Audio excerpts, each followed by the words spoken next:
지난번 미국 주를 다룬 영상에선 가장 가난한 주 중 한 곳인 웨스트 버지니아에 대해 알아보았는데요. 이번엔 가장 사람들이 적게 사는 주에 대해 다뤄보겠습니다. 바로 와이오밍주로 총 인구는 58만 명 정도인데 미국 전체 주에서 가장 낮고 인구 밀도 또한 본토 밖에 있는 알래스카를 제외하곤 가장 낮다 볼 수 있죠. 대체 왜 그럴까요? 와이오밍주는 미국 서북쪽에 있습니다. 이 땅은 미국 땅이 되기 전 프랑스의 땅이었는데 1803년 미국이 프랑스로부터 루이지애나 영토를 구매하며 미국의 땅이 되었죠. 미국은 동쪽에서부터 서쪽으로 영토를 확장해 나갔기에 다소 늦게 미국에 편입되고 또 동쪽에서 멀리 떨어진 지역이란 특성은 초기 도시 발달과 인구 증가에 있어 유리한 조건은 당연히 아닙니다. 그래도 사람들이 정착하기 좋은 지리적 환경이나 골드러시 같은 특별한 사건 등이 있다면 큰 규모의 인구 증가가 당연히 따랐을 텐데 와이오밍 주는 어땠을까요? 우선 지리적 환경부터 보죠. 주 영토의 대부분은 로키 산맥에 속해 있습니다. 특히 서쪽과 남쪽은 거의 다 로키 산맥의 영향권이라 볼 수 있죠. 물론 동쪽에 대평원이 있긴 하지만 전체 영토의 3분의 1 정도밖에 되지 않습니다. 이렇게 고도 지형을 보면 동쪽의 경우 비교적 고도가 낮지만 중앙 지역도 고도가 꽤 있는 편이며 서쪽은 로키 산맥이 버티고 있죠. 가장 높은 지점인 윈드리버 산맥의 가네피크의 경우 고도가 무려 4200m 정도인데 이는 한국에서 가장 높은 한라산보다 2배 이상 높은 수치죠. 이런 지리적 조건이다 보니 가장 주된 기후는 반건조 대륙성 기후로 상당히 건조하고 강수량은 적으며 일부 지역은 눈이 내리고 비교적 온도도 낮은 추운 편에 속하는 주이죠. 또 미국에서 가장 바람이 많이 부는 주이며 평균 고도 또한 미국에서 두 번째로 높습니다. 게다가 로키 산맥의 영향으로 지형은 험준한 편이라 볼 수 있죠. 우선 지리적 조건은 사람들을 끌어당길 만한 요소가 많진 않은 것 같습니다. 이런 와이오밍 주에 사람들이 늘어난 계기를 꼽자면 바로 철도의 건설인데요. 1869년에 미국 최초의 대륙 횡단 철도인 유니온 퍼시픽 철도가 완성되었는데 이 철도 루트 가운데 바로 와이오밍이 있었던 것이죠. 현재 와이오밍에서 가장 많은 사람들이 사는 주도이기도 한 샤이엔에 철도가 들어온 것입니다. 와이오밍은 목축업을 하기엔 괜찮은 땅이었거든요. 그렇다 보니 철도가 생긴 후 새로운 농부나 목장주, 소몰이꾼들이 와이오밍으로 몰려들게 됩니다. 철도 건설은 지역 전체의 인구를 늘렸고 레러밍, 록스프링스, 에번스턴 같은 또 다른 와이오밍의 주요 도시들이 만들어져 갔죠. 그리고 철도에 필요한 게 뭔가요? 바로 석탄이죠. 산이 많은 와이오밍의 남서부, 특히 록스프링스 주변에서 대량의 석탄이 발견됩니다. 점차 주 전역에서 광범위하게 석탄이 채굴되고 또 1860년대 사우스패스 근처에서 소량의 금이 발견되며 소규모 골드러쉬가 발생하기도 하며 인구가 조금씩 늘어갔죠. 가축 사육에 적합한 토지와 석탄이 있는 와이오밍 지역으로 많은 사람들이 이주를 해오고 대륙 횡단 철도의 가운데에 있다 보니 이 지역의 중요성이 점차 커지며 조직화된 행정체계의 필요성이 생기고 결국 1869년엔 준주, 1890년엔 미국의 44번째 주가 됩니다. 그리고 1900년대가 되며 새로운 에너지 산업들이 각광을 받습니다. 나트로나 카운티 쪽에서 유전이 발견되며 1910년부터 25년 사이에 많은 사람들이 유전 근처에 위치한 캐스포로 몰려들었고 와이오밍은 석유 생산의 주요 허브 중 하나가 되었죠. 1900년 800명 정도밖에 되지 않았던 캐스퍼의 인구는 20년 후 11,000명이 넘게 되었죠. 자, 이렇게 보면 지리적으로 사람들이 거주하는데 매우 선호되는 조건은 아니지만 농업, 목축업, 그리고 에너지 산업엔 상당한 이점이 있기에 급격한 증가는 아니지만 꾸준하게 인구가 늘어왔고 미국에서 가장 사람이 적을 이유까지는 없는 것 같은데 왜 와이오밍의 사람들이 매우 적을까요?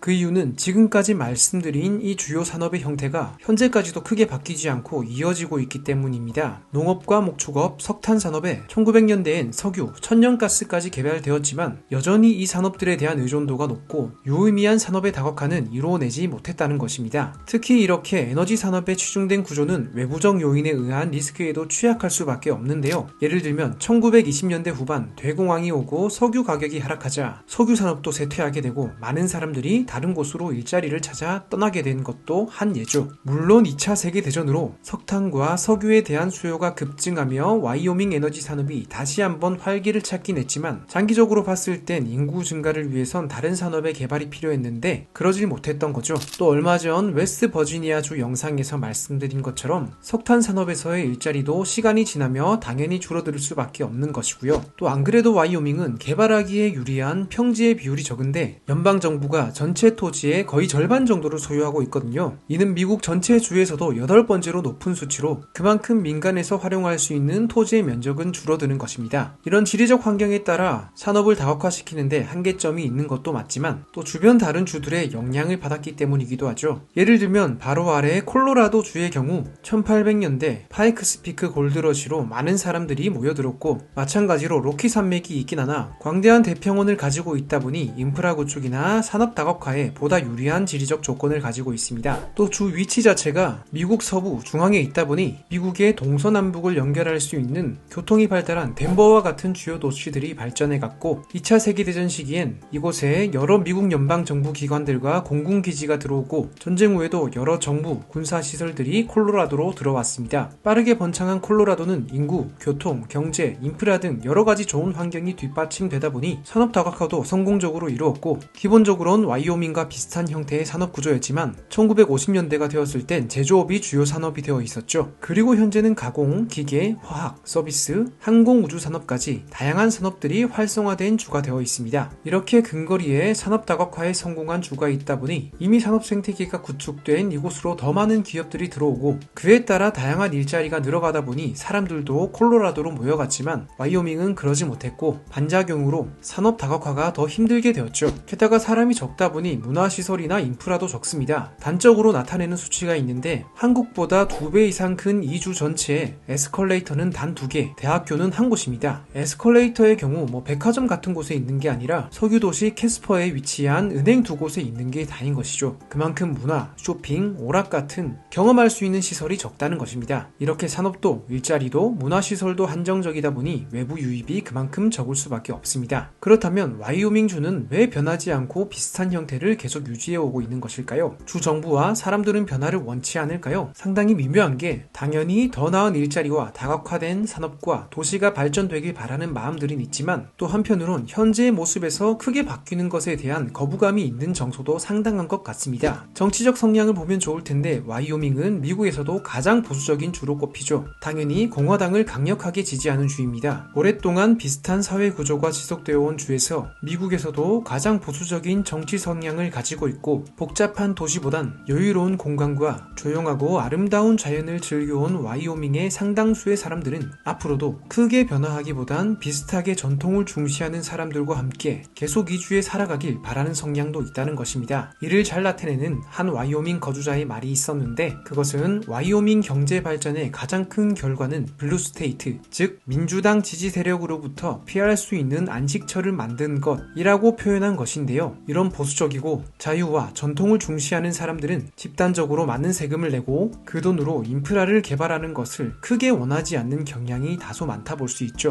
실제로 현재 와이오밍의 법인세와 소득세는 아예 없습니다. 캘리포니아의 소득세는 13.3%인 것에 비하면 큰 차이죠. 또 사람이 적고 산업도 비교적 단순하며 대도시도 적다 보니 뭔가 경제적으로 어려울 것만도 같지만, 사실 와이오밍은 가난한 주가 아닙니다. 1인당 GDP는 86,000달러 수준으로 미국 평균보다 높고 미국 전체에서도 13위 정도의 수준이죠. 석탄은 여전히 미국 전력 생산의 40% 정도를 담당하고, 석유와 천연가스뿐만 아니라 와이오밍의 지형과 고도로 인해 이곳의 풍력 발전 조건은 미국 최고 수준입니다. 이 때문에 소비하는 에너지보다 10배 이상 많은 에너지를 생산하는 미국 최대 에너지 공급주 중 한 곳이죠. 물론 이런 에너지 산업이 많은 인력을 요하진 않지만 그 산업에 종사하는 사람들의 소득은 절대 적지 않습니다. 또 에너지 산업은 최근 흑자 추세이기도 하고 빈곤율도 계속 하락하고 있죠. 그리고 미국 최초의 국립공원이기도 한 옐로스톤 국립공원으로 대표되는 멋진 자연 환경이 있고, 또 지형을 활용한 스키, 하이킹, 카약 같은 체험 활동도 잘 개발되어 있기에 자연 중심의 관광 자원도 상당합니다. 게다가 범죄율도 낮은 안전한 주이기도 하죠. 정리해보면 소득은 높은 편인데 세금은 매우 낮고 아름다운 자연이 있으며 안전하고 여유로운 도시라는 명확한 장점도 있는 주입니다. 그리고 이런 주의 특성을 좋아하는 보수적 성향이 강한 이 주의 사람들 중에선 변화를 원하는 사람들도 있겠지만, 그렇지 않고 새로운 사람들이 오길 원하지 않는 사람들도 분명히 상당수 있을 것입니다. 현재 보수세가 강한 강력한 레드 스테이트인데 주가 변화하며 진보적 사람들이 많이 들어와 블루 스테이트로 바뀌는 등의 혼란을 겪고 싶지 않겠죠. 지금까지 미국에서 가장 인구가 적은 주, 카우보이 스테이트라고도 불리는 와이오밍에 대해 알아보았는데요. 서부시대의 느낌을 계속 간직하고 있는 이 주는 앞으로도 크게 변화하진 않을 것 같다는 생각이 들긴 하네요. 여러분의 생각은 어떠신가요? 영상이 도움되셨길 바랍니다. 시청 고맙습니다.